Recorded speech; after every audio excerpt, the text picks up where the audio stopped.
ఈసారి IPL trophy RCB గెలుచుకుంది. IPL trophy RCB గెలుచుకోవడంతో దేశవ్యాప్తంగా అభిమానులు ఎంతో ఆనందంలో ఉన్నారు. ఈ ఆనందంలో ఉన్న సమయంలో ఇటీవల బెంగళూరు జరిగిన తొక్కిసలాటలో 11 మంది ప్రాణాలు కోల్పోవడం నిజంగా అత్యంత విషాదకరమైన సంఘటన. ఆ తర్వాత రాయల్ ఛాలెంజర్స్ బెంగళూరు యాజమాన్యం సంచలన నిర్ణయం తీసుకున్నట్టు ఇప్పుడు వార్తలైతే వస్తున్నాయి. ఫ్రాంచైజీలో కొంత భాగాన్ని లేదా మొత్తాన్ని విక్రయించాలని కంపెనీ పరిశీలిస్తోందట.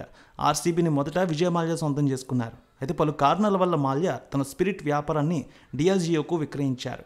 డియాజియో 1997లో స్థాపించిన బ్రిటిష్ కంపెనీ. ఈ బ్రాండ్ అయితే ఆల్కహాలిక్, నాన్ ఆల్కహాలిక్ పానీయాలు డిస్ట్రిబ్యూట్ చేస్తూ ఉంటుంది. ఇది ప్రపంచంలో రెండో అతిపెద్ద స్పిరిట్స్ కంపెనీ కావడం విశేషం. ఇటీవల కప్ కొట్టిన ఆనందంలో ఉన్నారు ఫ్యాన్స్. ఇలాంటి సమయంలో ఆర్సీబీని ఇప్పుడు అమ్మేస్తున్నారనే వార్త అందరినీ షాక్కి గురిచేస్తుంది.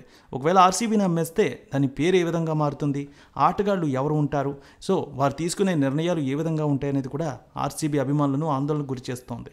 ప్రస్తుతం కార్పొరేట్ మార్కెట్ విలువ చూసుకున్నట్లయితే ఆర్సీబీ విలువ సుమారు $2 బిలియన్, అంటే 16,000 కోట్ల రూపాయలు ఉంటుందని కార్పొరేట్ అనలిస్టులు అయితే అంచనా వేస్తున్నారు.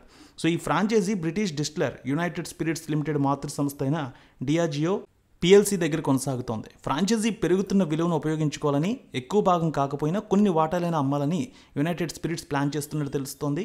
సో యునైటెడ్ స్పిరిట్స్ భారీగా లబ్ధి పొందే అవకాశం ఉన్నట్టు తెలుస్తోంది. ఆర్సీబీ అమ్మకానికి మరో కారణం కూడా ఉందట.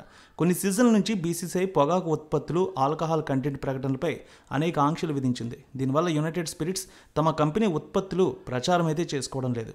ఇది తమ కంపెనీ వృద్ధికి ఆటంకం కలిగిస్తుందని యునైటెడ్ స్పిరిట్స్ భావిస్తోంది. గత వారం అహ్మదాబాద్లో జరిగిన ఉత్కంఠభరితమైన ఫైనల్లో పంజాబ్ కింగ్స్ని ఓడించి ఆర్సీబీ చరిత్ర క్రియేట్ చేసింది. తొలిసారి ఐపీఎల్ ఛాంపియన్షిప్ని గెలుచుకుంది. అయితే యాజమాన్యం చేతులు మారే ప్రచారం మొదలైనప్పటి నుంచి ఆర్సీబీ అభిమానులు ఆందోళన చెందుతున్నారు. వారు ఎంతగానో ఇష్టపడే ఆర్సీబీ పేరు మారిపోతుందేమో అని దిగాలు చెందుతున్నారు.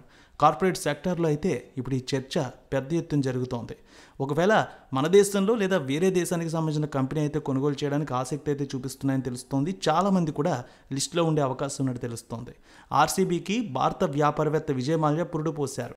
వేర్వేరు కారణాల వల్ల మాల్యా తన స్పిరిట్స్ వ్యాపారాన్ని డియాజియోకి అమ్మారు. వారి భారత విభాగం యునైటెడ్ స్పిరిట్స్ ఆర్సీబీ యాజమాన్యాన్ని చేదెక్కించుకుంది. డియాజియో గురించి చెప్పాలంటే ప్రపంచంలో రెండో అతిపెద్ద స్పిరిట్స్ కంపెనీ. 1997లో దీన్ని స్టార్ట్ చేశారు. మొత్తానికి ఆర్సీబీ అభిమానులు అయితే ఇలా విక్రయం జరగకుండా అదే కొనసాగుతూ ఉంటే బాగుంటుందని కోరుకుంటూ ఉన్నారు. మరి మీ అభిప్రాయం ఏంటో తప్పక కామెంట్లో తెలియజేయండి.